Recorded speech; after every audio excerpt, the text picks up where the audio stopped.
धन्यवाद करती हूँ एक बार फिर से परमेश्वर का, और धन्यवाद करती हूँ इस सुंदर मौके के लिए जो परमेश्वर ने मेरे जीवन में दिया।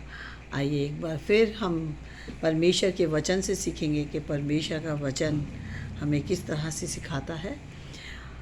एक व्यक्ति उद्धार पाने के बाद उसके जीवन का जो संघर्ष है वो स्टार्ट हो जाता है। पाप के प्रति उसका संघर्ष जो है वो शुरू हो जाता है। हम देखेंगे वचन में इस तरह से लिखा है, रोमियो 8 और उसके 9 में लिखा है, परंतु जबकि परमेश्वर का आत्मा तुम में बसता है तो तुम शारीरिक दशा में नहीं परंतु आत्मिक दशा में हो। यदि किसी में मसीह का आत्मा नहीं तो वह उसका जन नहीं। परमेश्वर ने जो आत्मा हमें दिया, जिसके द्वारा हमारा उद्धार होता है, जिसके द्वारा हम एक नई सृष्टि बनते हैं। पहले हम अपने जीवन में अपनी इच्छा से जो हमें अच्छा लगता था हम वो करते थे, लेकिन जब हम मसीह यीशु में आ जाते हैं, हमारा उद्धार हो जाता है, तो हमारा जीवन दिन पर दिन उसमें बढ़ना चाहिए, ना कि हम उन पुरानी सी चाल में चलें, बल्कि हमारा संघर्ष जो है वो चालू हो जाता है पाप के प्रति। जिस तरह से वचन में लिखा है, दूसरा कुरिन्थियों 6 और उसकी 16 आयत में लिखा है, क्या मूर्तियों के साथ परमेश्वर के मंदिर का संबंध है? क्योंकि हम तो जीवते परमेश्वर के मंदिर है। जैसा परमेश्वर ने कहा, मैं उनमें बसूंगा और उनमें चला फिरा करूंगा और मैं उनका परमेश्वर होऊंगा और वे मेरे लोग होंगे। इसलिए प्रभु कहता, उनके बीच में से निकलो और अलग रहो और अशुद्ध वस्तुओं को मत छुओ, तो मैं तुम्हें ग्रहण करूंगा। परमेश्वर का वचन हमें बताता है कि हमारा दिन प्रतिदिन जो संघर्ष होता है वो पाप के प्रति होता है। परमेश्वर नहीं चाहता है एक उद्धार पाए व्यक्ति का जीवन जो है पाप के साथ चले। परमेश्वर कहता है हमें उनसे अलग होना है। उनसे अलग होने के लिए हमें क्या करना होगा हम देखेंगे। वहाँ लिखा है इस तरह से, वचन में लिखा है,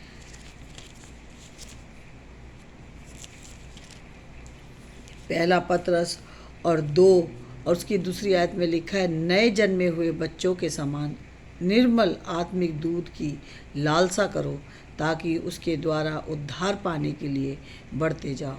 और ये जो आत्मिक भोजन है वो क्या है? वचन और प्रार्थना। परमेश्वर चाहता है एक उद्धार पाया हुआ व्यक्ति, उसे किस में बढ़ना है? वचन और प्रार्थना में।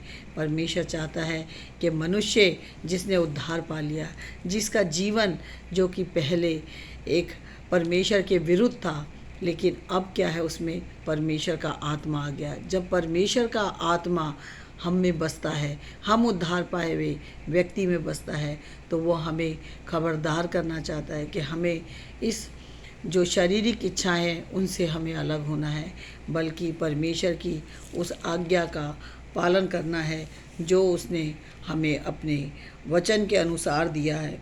क्योंकि वचन में लिखा है, गलतियों 6 और उसकी 1 आयत से 7 आयत में इस तरह से लिखा है कि हे भाइयों, यदि कोई मनुष्य किसी अपराध में पकड़ा भी जाए तो तुम जो आत्मिक हो नम्रता के साथ ऐसों को संभालो और अपनी भी चौकसी रखो कि तुम भी परीक्षा में ना पड़ो।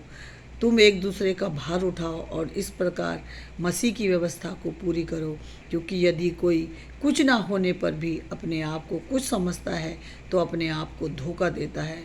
पर हर एक अपने ही काम को जांच ले। विश्वासी को अपने कामों को जांचना होगा और तब दूसरे के विषय में नहीं परंतु अपने ही विषय में उसको घमंड करने का अवसर होगा।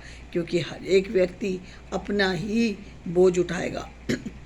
जो वचन की शिक्षा पाता है वह सब अच्छे वस्तुओं में सिखाने वाले को भागी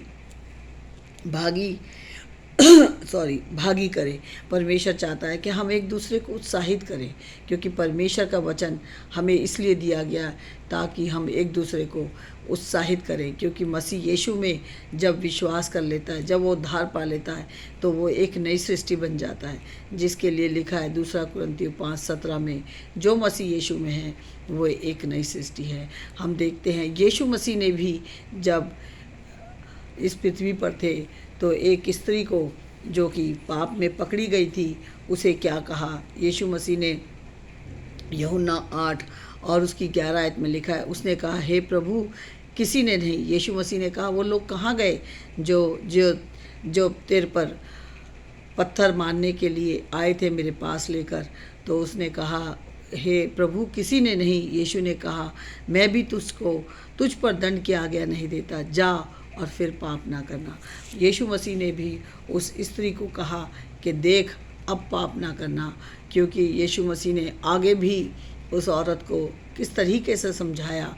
और वचन में लिखा है यूहन्ना 8 और उसकी 34 आयत में लिखा है, यीशु ने उनको उत्तर दिया, किनको? उन लोगों को जो सत्य को नहीं जानते थे, जिन्होंने सत्य को नहीं पहचाना था, जो कि उस स्त्री को, वो जो पाप में पकड़ी गई थी, उसे लेकर प्रभु यीशु मसीह के पास आए। तो यीशु मसीह ने उनको उत्तर दिया। यूहन्ना 8 और 34 आयत में लिखा है, यीशु ने उनको उत्तर दिया, मैं तुमसे सच सच कहता हूँ कि जो कोई पाप करता है वह पाप का दास है।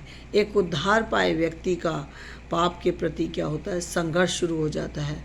उसका हर दिन का संघर्ष होता है कि मैं, परमेश्वर मुझे पाप से बचाना, मैं पाप में गिर ना जाऊं, मैं पाप में पड़ ना जाऊं। इसलिए वो चाहता है कि परमेश्वर से प्रार्थना करता है और कहता है, प्रभु मुझे पाप से बचाना। क्योंकि प्रभु यीशु मसीह ने जब यूहन्ना 1 और उसके हम 47 में पढ़ते हैं, तो यहाँ पर क्या लिखा है, जब प्रभु यीशु मसीह ने नतनएल को अपने ओर आते देखकर उसके विषय में कहा, देखो ये सचमुच में इस्राएली है, इसमें कपट नहीं। यीशु मसीह दिलों का जांचने वाला है। यीशु मसीह जो कि प्रभु है, जो कि इस पृथ्वी पर आए मुझे और आपको बचाने के लिए, मुझे और आपको परमेश्वर से मेल कराने के लिए, उन्होंने जब नतनएल को देखा तो कहा कि इसमें कपट नहीं। यही प्रभु यीशु मसीह मुझ में और आप में भी देखना चाहते हैं। इसी तरह से पहला यूहन्ना और उसके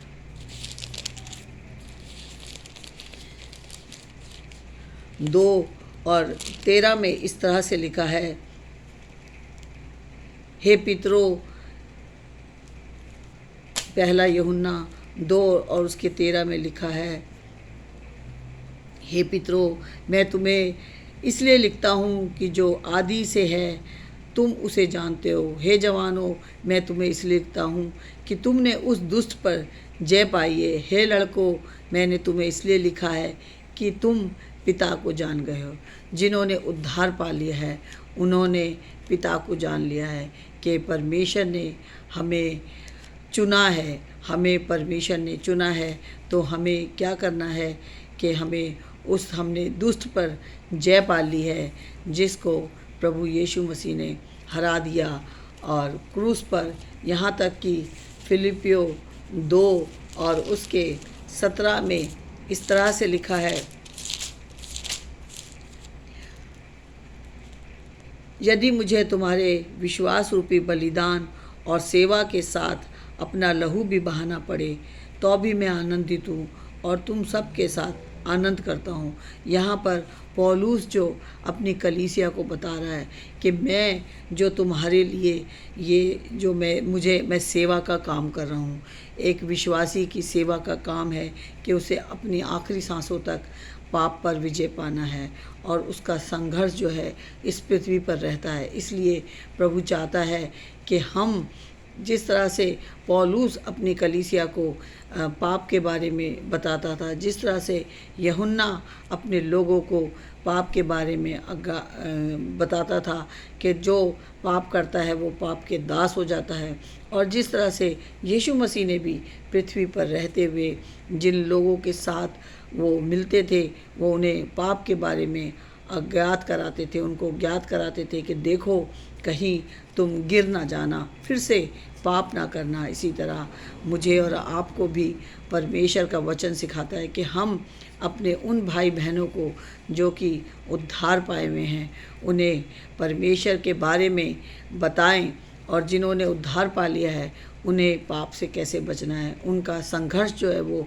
हर दिन का होता है, एक बार का नहीं, बल्कि जिस दिन से वो यीशु को अपना प्रभु और अपना उद्धारकर्ता ग्रहण करते हैं और इस पृथ्वी पर चलते हैं, उनका संघर्ष जो है पाप के प्रति चालू हो जाता है। जिस तरह से पतरस ने भी अपने लोगों को समझाया और बताया कि देखो, तुम जो है जो कि पाप में रहते हो, कहीं ऐसा ना हो कि तुम भटक जाओ। और पहला यहाँ पर हम देखते हैं कि किस तरीके से पहला थिस्सलुकियों और 5 और उसकी 9 आयत में भी पौलुस जो है अपने लोगों को समझा रहा है।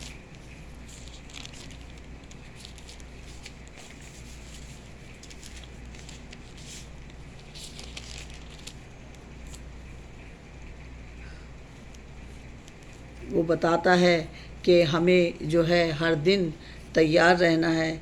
जिस तरीके से यहाँ पे लिखा है कि पहला थिस्सलुकियों 5 और उसकी 9 आयत में लिखा है, क्योंकि परमेश्वर ने हमें क्रोध के लिए नहीं परंतु इसलिए ठहराया है कि हम अपने प्रभु यीशु मसीह के द्वारा उद्धार प्राप्त करें। जिन्होंने यीशु को अपना प्रभु और अपना उद्धारकर्ता ग्रहण किया है, उन्हें हर दिन पाप के संघर्ष के लिए खड़ा होना है, ताकि हम परीक्षा में ना पड़ें, बल्कि हम परीक्षा से निकलने पाएँ। और हमें परमेश्वर के वचन की और प्रार्थनाओं की सख्त ज़रूरत है, जो कि जिससे ही हम पाप के ऊपर जय पा सकते हैं। क्योंकि एक विश्वासी का उद्धार पाने के बाद उसका संघर्ष जो है पाप के साथ होता है, और उसे हर दिन अपने जीवन में परमेश्वर के वचन में, आत्मिक दूध में, आत्मिक भोजन में, आत्मिक वचन जो कि हमारे को दिया गया है, ये वचन जो कि बाइबल है, जिसे पढ़ना और प्रार्थना करना हमारे लिए बहुत ज़रूरी है। तो मेरी अपने मसीह भाई बहनों से जिन्होंने यीशु को अपना प्रभु और अपना उद्धारकर्ता ग्रहण कर लिया है, उनके लिए यही प्रार्थना है कि परमेश्वर के वचन में और प्रार्थना में बढ़ते चले जाएं। सारी महिमा और सारा आदर मैं प्रभु यीशु मसीह को देती हूँ। आमीन।